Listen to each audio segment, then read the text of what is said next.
प्रदेश के सभी TET pass साथियों को नमस्कार। मैं सीतापुर टीम से गुड्डू सिंह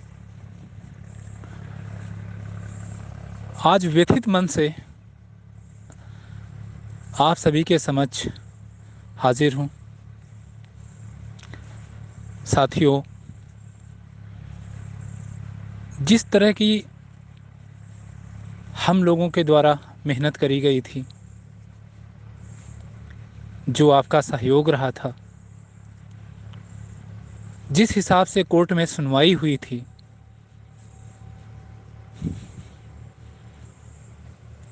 हम लोग पूर्णतया आश्वस्त थे कि हम लोगों के साथ न्याय अवश्य होगा। लेकिन साथियों, कल 18 नवंबर का दिन टेट पास शिक्षा मित्रों के जीवन में एक बार फिर काला दिन साबित हुआ। साथियों, जो भी हम लोगों ने उम्मीदें पाल रखी थी, जो भी हमारे सपने थे, जो भी हमारी अपने माँ बाप के प्रति जिम्मेदारियों के प्रति सपने थे, शायद वो 2 मिनट में ही चकनाचूर हो चुके थे।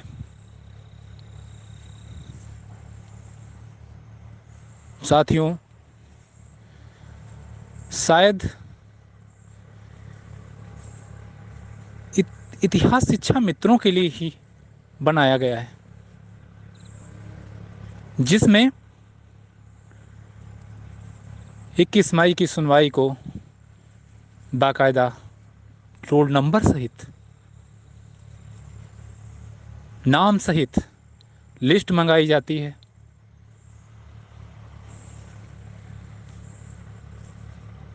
पद होल्ड किए जाते हैं। बाकायदा 6 माह तक अंतराल पे सुनवाई चलती है। फिर इसके बाद में 3 महीने से ज़्यादा जजमेंट रिजर्व रखा जाता है। उसके बाद परिणाम स्वरूप मिलता क्या है?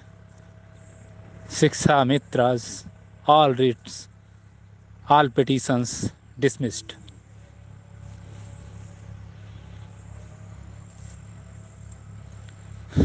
वाह रे भारत की न्याय व्यवस्था।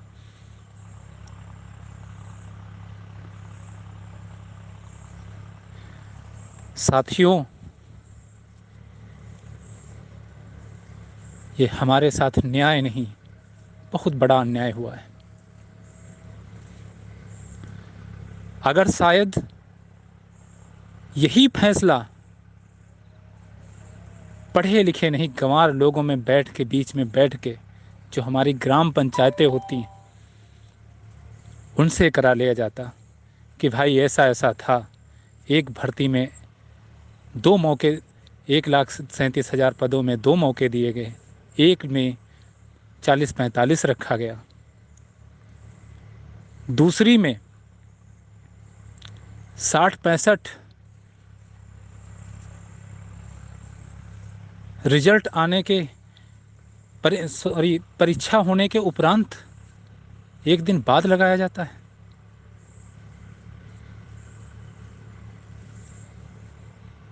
क्या हमने दुश्मनी करी थी? क्या हमने किससे दुश्मनी पाली थी? अरे हम तो निरीह शिक्षा मित्र थे, जो राजनीति कर रहे थे, जिन्होंने राजनीति की। क्या उनका कुछ बिगड़ा? आज तक कुछ बिगड़ा? क्या किसी ने कुछ बिगाड़ पाया? लेकिन हाँ, बिगड़ा तो कल 32,000 परिवारों का, जिनके घर में चूल्हे नहीं जले, जिनके घर में एक मातम सा माहौल था, जिनके सारे सपने सब चूर हो चुके थे।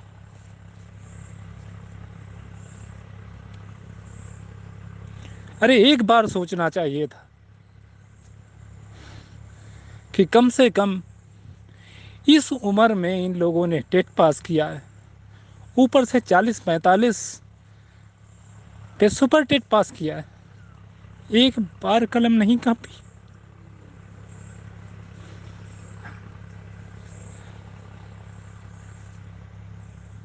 कौन ऐसा व्यक्ति होगा जो 55 साल की उम्र में टेट पास करेगा? इतना घोर कलयुग, ये अन्याय। आखिर हम लोग भी जाते तो कहाँ जाते?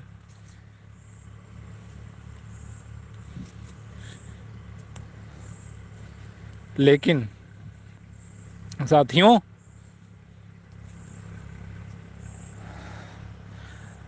बुरे वक्त का भी एक दिन होता है, लेकिन कभी न कभी वो वक्त कटता ज़रूर है। कल का दिन था, मैं भी साथियों कल विद्यालय में ही ऑनलाइन था। जैसे ही जजमेंट आया, सर का फ़ोन आया, हम तो निःशब्द हो गए थे। पूरा दिन स्कूल में बैठे रहे।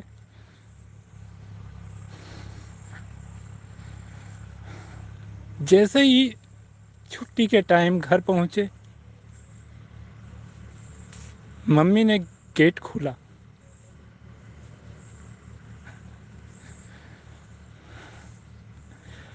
उनका चेहरा देखते ही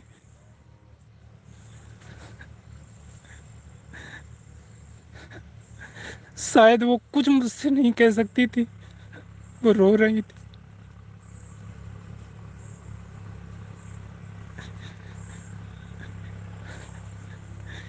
क्योंकि वो जानती थी कि हमारे बच्चे ने कितनी मेहनत करी। 1.5 साल से दौड़ते दौड़ते, लखनऊ के चक्कर लगाते लगाते सिंगल बेंच में जीत हासिल करी। डबल बेंच से कुछ जयचंदों के कारण हार मिली। लेकिन सुप्रीम कोर्ट से पूरी उम्मीद थी कि हमको न्याय मिलेगा, कहीं तो न्याय मिलेगा, क्योंकि साधारण सी बात थी। समझ नहीं आता है क्यों लोगों की भावनाएं मर चुकी हैं। अरे हम भी तो उसी देश के वासी हैं,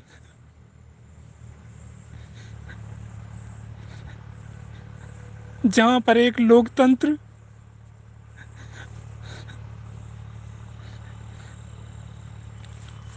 की पूजा की जाती है।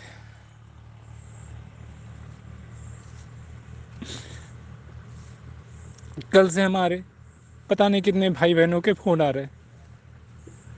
सब यही चाहते क्या करूं, क्योंकि कोई आस नहीं बची। यही न्याय व्यवस्था है? नहीं जाना मुझे न्यायालय,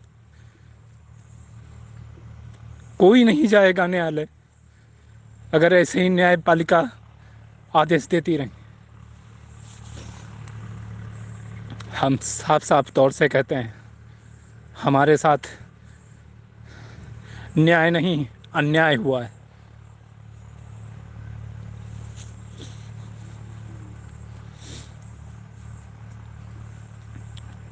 राजनीतिक स्वार्थ देखे थे मैंने, लेकिन गरीबों के पेट काट करके, गरीबों को बलि चढ़ा के शायद औरंगजेब के ज़माने में ही होता था, जो अब हो रहा है।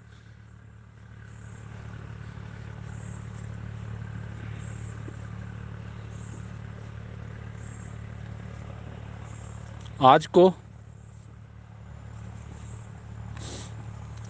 हम लोग कुछ नहीं कर सकते, क्योंकि राजनीति है भाई।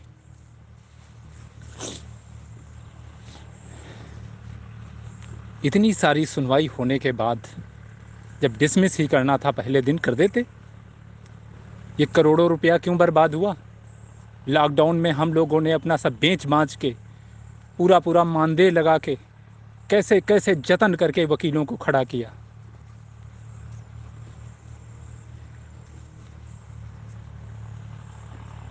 एक देश के नागरिक के बिहाफ पे ज़रूर कह सकता हूँ, अगर ऐसे ही रहा तो शायद सभी का विश्वास हट जाएगा इस चीज़ से।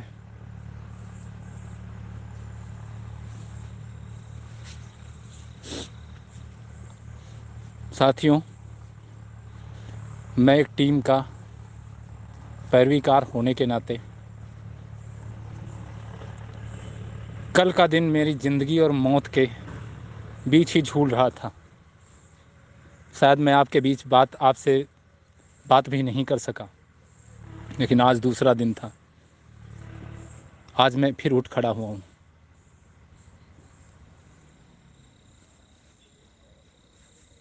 आज मेरी आंखों में आंसू आपके लिए तो हैं, लेकिन अपने लिए नहीं है।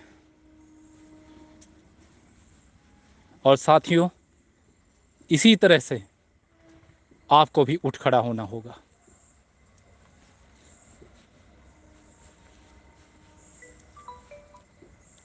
देखते हैं कि एक जुल्म की भी इंतहा कहाँ तक होती है। आखिर कौन हमारे साथ कितना गलत कर सकता है? किसी भी समाज में सभी दोषी होते नहीं।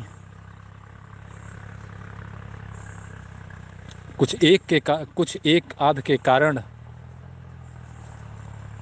पूरे समाज को रोड पर लाकर खड़ा नहीं किया जाता।